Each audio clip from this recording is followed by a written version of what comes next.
Assalamualaikum warahmatullahi wabarakatuh. Perkenalkan, nama saya Valiana Rufriza Amira. Selamat pagi semuanya. Di sini saya akan menceritakan satu cerita rakyat yang berjudul Dengan Cinde Laras. Tidak usah berlama-lama, mari kita dengarkan bersama cerita tersebut. Jadi, pada zaman dahulu ada sebuah kerajaan yang memiliki seorang raja, yaitu bernama Raja Raden Jenggala. Raja Raden Jenggala memiliki dua orang istri, yaitu sang permaisuri yang memiliki paras yang cantik dan jelita, dengan sebuah sifatnya yang juga sangat baik hati. Namun Raden juga memiliki istri yang kedua, yaitu Selir. Selir juga memiliki tampak rupa yang sangat cantik jelita, tetapi beda dengan sifatnya kepada sang permaisuri. Sang Selir sifatnya sangat buruk rupa. Sang Selir sangat iri kepada permaisuri raja. Pada suatu hari, tiba-tiba sang Selir sakit. Dengan hal itu, Raja Jenggala pun khawatir. "Wahai Selirku, kenapa engkau?" Dia pun bertanya. Tetapi sang Selir hanya diam saja. Nah, pada saat itu, tabib pun datang.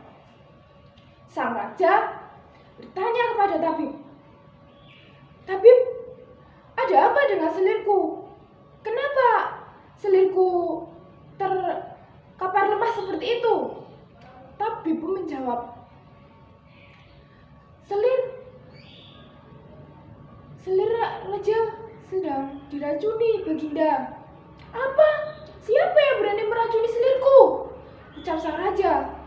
Raja pun murka. Raja pun bingung, siapa yang bisa berani-beraninya membuat Selirnya bisa seperti itu. Lalu raja pun bertanya kepada Selir lagi, "Wahai Selirku, siapa yang berani meracuni dirimu?" Sang Selir yang telah terbaring lemas, dia pun menjawab, "Sepertinya sang permaisuri raja yang telah meracuni diriku." "Apa?" Raja pun kaget mendengar ucapan seperti itu dari sang Selir. Raja tidak percaya awalnya kenapa bisa terjadi hal itu. Lalu sang Selir pun menjawab, "Sepertinya sang permaisuri iri dengan hamba, Selir. Yang iri dengan hamba sang raja. Sepertinya dia ingin menguasai segala hal milik raja, baik kekuasaan maupun kasih sayang raja. Sepertinya sang permaisuri tidak ingin berbagi dengan hamba sang raja." "Apa?" Raja pun sangat murka pada saat itu, karena hal itu tindakan yang tidak benar. Setelah itu, raja memanggil sang patih. "Patih, cepat engkau kemari, Patih." "Ada apa, tuanku?" ucap sang patih setelah mendatangi sang raja. "Panggillah sang permaisuri ke sini." "Baik, Baginda." Setelah itu, sang patih pun berjalan meninggalkan ruangan tersebut dan memanggil sang permaisuri. "Permaisuri?" "Iya, Tuan Patih, ada apa engkau datang ke sini?" "Hamba diberitahukan pada sang raja untuk memberitahukan kepada sang permaisuri untuk datang ke kamar Selir karena dipanggil sang raja." Ada apa dengan Selir? Kenapa saya harus datang ke sana?" "Hamba tidak tahu, permaisuri. Hamba hanya sekedar menyampaikan informasi yang disuruh kepada sang raja." "Ya sudah, terima kasih, Tuan Patih. Saya akan segera ke sana." "Baik, permaisuri." Setelah itu, patih pun pergi bersama sang permaisuri dan masuk mendatangi kamar sang Selir. Terlihatlah sang Selir yang telah terkapar lemas di atas kasurnya. Lalu raja pun menatap permaisuri dengan tatapan yang tidak senang, tatapan yang marah, tatapan yang murka. Sedang Permaisuri bingung kenapa dia tidak pernah membuat kesalahan, tapi tatapan raja sangat berbeda dengan biasanya. Apakah Baginda Raja memanggil saya? Tanya sang selir ketika menghampiri sang raja. Benar, saya memanggil kamu. Ada apa ya Raja? Apakah ada yang bisa saya bantu? Dan itu kenapa sang selir keadaannya sepertinya sangat lemas? Ini semua gara-gara kamu, ucap sang raja dengan murka. Maksud Raja apa? Saya bingung di sini, ucap selir dengan bingung. Sebenarnya selir itu bingung apa sebenarnya yang sedang terjadi di antara mereka berdua. Kamu tidak usah berbohong, Permaisuri, ucap sang raja sambil menunjuk sang Permaisuri. Amba tidak pernah berbohong dengan Baginda Raja. Amba pun tidak tahu sebenarnya ini terjadi kenapa, dan hamba juga tidak tahu selir pun itu kenapa. Kamu Permaisuri masih bertanya kenapa selir seperti itu. Itu semua karena penyebabmu, ucap sang raja dengan murka. Maksud Baginda seperti apa? Tolong jelaskan kepada hamba. Hamba tidak mengerti maksud hamba. Pada saat itu pun selir mencoba untuk bangkit dan berbicara. Kamu tidak usah bohong, Permaisuri. Kamu bukan yang meracuni hamba, membuat diri hamba menjadi seperti ini. Hamba terkipar lemas. Kamu pasti iri kan dengan saya setelah bisa memiliki sang raja. Kamu tidak mau kan kalau saya berbagi semua hal tentang denganmu dan kamu ingin menguasai kerajaan ini sendirian. Tidak, itu semua tidak benar. Kamu berbohong, selir, ucap sang Permaisuri. Lalu raja bentak murka. Kamu aja berbohong, Permaisuri. Bisa-bisanya kamu sejahat itu. Kamu sangat iri dengan selirku. Patih, cepat kesini kamu, panggil raja kepada Patih dengan muka. Lalu sang Patih pun datang menghampiri raja. Ada apa tuanku Baginda? Usir Permaisuri dari sini dan bunuh dia. Jangan sampai aku melihat dia kembali hidup dan datang lagi ke istana ini. Aku tidak mau melihat wajahnya yang jahat itu. Baik tuanku raja. Lalu sang Patih pun menuruti ucapan sang raja. Setelah itu sang Patih menghampiri sang Permaisuri dan mengajak Permaisuri untuk pergi ke hutan. Karena Patih tahu jika perbuatan itu bukanlah perbuatan dari Permaisuri. Patih tahu Permaisuri itu sangat baik hati, tidak mungkin akan melakukan hal sejahat itu kepada selir. Lalu mereka berdua, Patih menghantarkan Permaisuri ke hutan belantara yang sangat jauh sekali dengan istana. Lalu karena Patih tahu kalau Permaisuri itu tidak melakukannya dan Patih memiliki kepercayaan diri yang tinggi, akhirnya Patih membunuh seekor kelinci. Lalu dibasuhnya darah kelinci tersebut di atas pedang pusakanya dan juga selendang sang Permaisuri.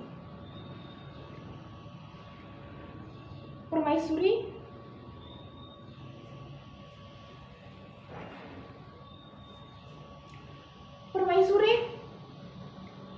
ini darah kelinci akan saya basuh terhadap pedang saya dan juga selendang Permaisuri. Ini akan saya berikan kepada sang raja sebagai bukti bahwa saya telah membunuh sang Permaisuri. Baik, tuanku Patih, karena hamba tahu bahwa Permaisuri itu sangat baik, tidak mungkin melakukan hal sejahat itu kepada sang selir. Baik, Tuan Patih, terima kasih atas kebaikannya. Baik, sang Permaisuri, hamba telah membuatkan gubuk kecil di sana untuk permaisuri hidup. Tetapi hamba tidak bisa menemani permaisuri di sini. Hamba harus kembali ke istana. Hamba akan membawa bukti ini kepada sang raja. Baik, Tuan Patih, hamba tidak apa-apa. Terima kasih karena engkau tidak membunuh hamba. Baik, permaisuri, hamba akan meninggal pergi dahulu. Baik, Tuan Patih. Setelah itu, Selir pun hidup sendiri di hutan belantara dengan gubuk yang telah dibuat oleh Patih. Ternyata permaisuri telah mengandung, dan hal itu tidak diketahui oleh sang raja maupun semuanya. Setelah mengandung, 9 bulan kemudian, lama-kelamaan perut permaisuri mulai membesar, dan permaisuri pun akhirnya melahirkan seorang anak laki-laki yang memiliki wajah tampan, rupawan, dan juga memiliki perawakan yang gagah. Permaisuri akhirnya memberi nama anak tersebut adalah Cindelaras. Lama-kelamaan, hari mulai berganti, bulan mulai berganti, tahun pun berganti. Akhirnya, Cindelaras mulai tumbuh besar. Cindelaras memiliki banyak teman, tapi temannya adalah seorang hewan-hewan yang berada di hutan tersebut. Karena Cindelaras hidup di tengah hutan yang sangat dijauhi dengan pemukiman, dan tentu saja tidak ada manusia selain ibundanya. Pada suatu hari, saat sang Cindelaras bermain, Cindelaras tiba-tiba didatangi oleh Raja Wali yang sangat besar dan seperti gagah berani. Raja Wali itu menetaskan satu telur, lalu diberikannya kepada Cindelaras. Karena hal itu, Cindelaras akhirnya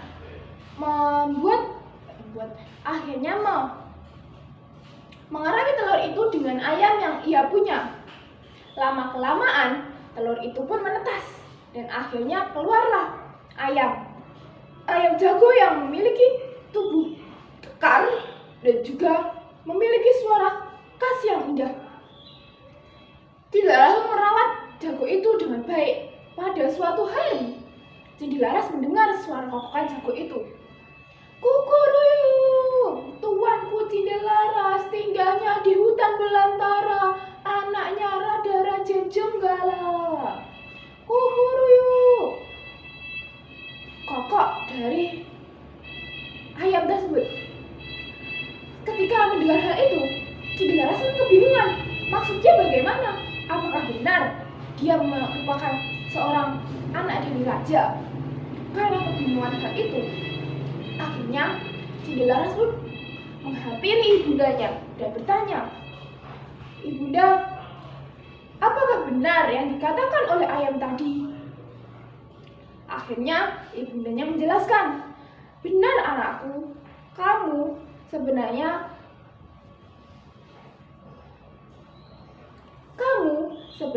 adalah anak dari Raden Jenggala." Dan ibundanya sang permaisuri pun akhirnya menjelaskan segala hal apa yang telah terjadi yang membuat mereka berdua harus tinggal di hutan ini. Setelah mendengar cerita, akhirnya Cindelaras membuat keputusan bahwa Cindelaras akan membuktikan bahwa sang ibundanya tidak bersalah dan membuktikan bahwa semua itu fitnah. Atas kerestuan sang ibunda, akhirnya Cindelaras pun menghampiri istana bersama dengan ayam jago yang ia bawa. Pada perjalanan untuk menuju ke istana, Cindelaras bertemu dengan seseorang, yaitu seorang petarung ayam. Tiba-tiba seorang itu berkata, "Hei, kamu anak muda yang membawa ayam," ucapnya. "Iya, mohon maaf Pak, ada apa?" ucap Cindelaras dengan bingung kenapa dirinya dipanggil. "Bawa ayammu ke sini, mari kita pasukan ayam kita dan siapa yang akan menang? Ucapnya sang pemasung tersebut. Akhirnya Cinderella bilang, tapi aku tidak memiliki taruhan untuk bisa digunakan untuk pertarungan ini. Ucap Cinderella, taruhkanlah dirimu sendiri. Jika kamu menang, aku akan memberikan kantong emas ini. Tapi jika kamu kalah, kamu harus mau bekerja denganku selamanya, tanpa aku upah. Baiklah, aku terima tantanganmu, ucap Cinderella. Akhirnya kedua ayam mereka pun bertarung. Ternyata awalnya pun ayam milik sang pasung, sang orang itu terlihat sangat gagah dan menang. Tapi lama-kelamaan akhirnya ayam Cinderella pun yang menang. Ayam Cinderella pun dapat mematikan ayam milik sang pasung, sang orang itu. Akhirnya Cinderella memenangkan pertarungan yang pertama itu.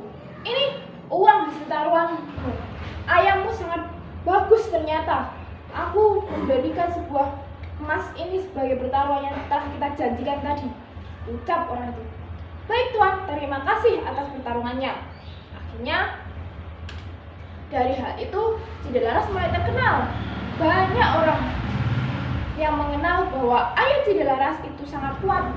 Lama-kelamaan Cinderella juga memiliki banyak uang emas karena mengikuti pertarungan yang banyak setelah itu. Pada suatu hari, ada orang yang berkata, jika itu seperti yang ditarungkan dengan milik sang raja, pasti akan sama kuatnya dengan sang raja. Pasti pertarungannya akan seru, ucap orang tersebut. Dengan itu, memang karena niat sang Cinderella ingin bertemu dengan sang raja, akhirnya Cinderella mendatangi istana. Setelah sang raja memanggil Cinderella untuk ke istana, karena sang raja telah mendengar bahwa Cinderella ada seorang anak yang memiliki ayam yang sangat kuat sama halnya dengan miliknya. Karena panggilan tersebut, akhirnya Cinderella pun datang ke istana dan menghampiri sang raja. Apakah kamu benar anak muda yang memiliki ayam yang sakti bernama Cinderella? Benar tuanku, saya Cinderella dan ini ayam saya, ucapnya. Jika itu memang benar, mari kita taruhkan ayam kita berdua. Kamu minta taruhan apa? Ucap sang raja kepada Cinderella. Hamba hanya minta jika hamba menang, berikan separuh harta dari hamba. Dan jika hamba kalah, engkau boleh membunuh hamba, ucap Cinderella. Baik, aku akan menantikan pertarungan ini. Aku akan membuatmu tidak bernyawa lagi, ucap sang raja. Setelah itu, pertarungan pun dimulai. Ayam sakti milik raja dan ayam sakti milik Cinderella akhirnya ditarungkan. Pada saat itu, lapangan istana sangat ramai sekali. Banyak orang yang mendukung ayam milik raja dan juga banyak yang mendukung milik ayam Cinderella. Setelah itu, ayam mereka pun bertarung, sama hebatnya, sama kuatnya, dan bertarung terus. Pada awalnya milik sang raja lah yang terlihat gagah, berani, menang. Ternyata lama-kelamaan milik Cinderella lah yang paling kuat, dan ternyata membuat ayam milik sang raja kewalahan dan kabur dari istana tersebut, dari lapangan tersebut. Dan akhirnya yang menjadi pemenangnya adalah ayam yang milik Cinderella. Kukuruyuk, tuanku Cinderella, rumahnya di belantara hutan, atapnya daun kelapa, anak dari Raja Jenggala. Hal itu. Apakah benar yang diucapkan ayam tersebut bahwa kau adalah anakku? Ucap tuan raja yang mendengar kokokan dari sang ayah yang juga penasaran dengan hal itu. Benar sang raja, hamba adalah anakmu. Hamba adalah anak dari permaisurimu yang telah engkau buang di hutan. Hah? Apakah benar? Bukankah permaisuriku sudah meninggal, sudah mati karena dia sudah membunuh sang selirku? Tidak, hamba. Semua itu adalah fitnah dari kekejaman sang selirmu. Apakah kau benar dengan ucapanmu itu? Benar, hamba. Benar, Tuan. Hamba kesini ingin meluruskan bahwa semua itu fitnah yang telah diberikan kepada selir. Jadi, ibunda hamba, permaisuri engkau, itu tidak salah. Akhirnya hal itu membuat sang raja pun marah. Akhirnya, sang raja menyuruh Patih untuk